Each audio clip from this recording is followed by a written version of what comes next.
మా పల్లె పాఠశాల గుండె వేగమాయనో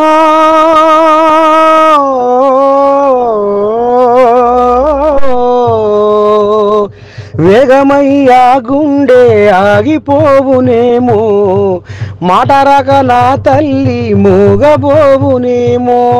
కానీ ఏం సకదనం ఉందిలా సర్కారు బళ్ళల్లా పోరగాళ్ళు పోస్తలేరు ప్రైవేటు స్కూళ్ళకు అలవాటయ్యారు. ఇక ఈ పోరగాళ్ళు చల్లకుండా సర్కారు బళ్ళలకు పోక మూతవాడే కాడికి వచ్చింది. చదువు బంధువులు వస్తలేరు.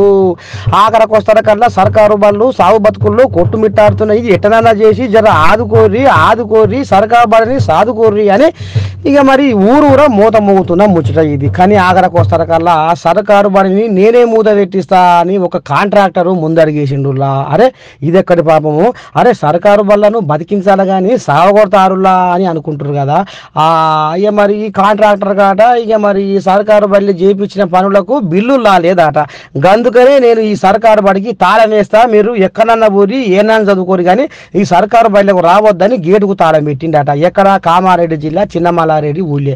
ఓ అమ్మ ఏం చేద్దాము ఎట్ట చేద్దాము, మా కాడ పైసలు లేవురా నాయన చదివిద్దామంటే అని నీకు తల్లిదండ్రులు అరే ఈ సర్కారు బడి మూత పెడితే మాకు మమ్మల్ని ఎక్కడ వేస్తారో ఏం కథో మా నోట్ల మన్ను పడుతుంది అని పంతులు. ఇక ఇటు పంతులు అటు తల్లిదండ్రులు నీ పాడైపోని ఒకటి ఇక కాంట్రాక్టర్ మీదకి లడాయి చేస్తుర్రులా.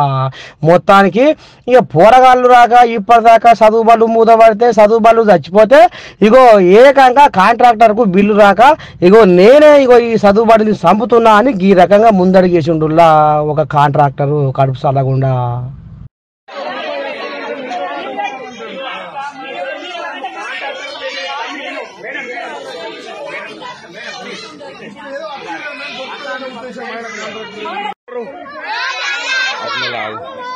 ఏమేమి చెప్పాం ఏమేమి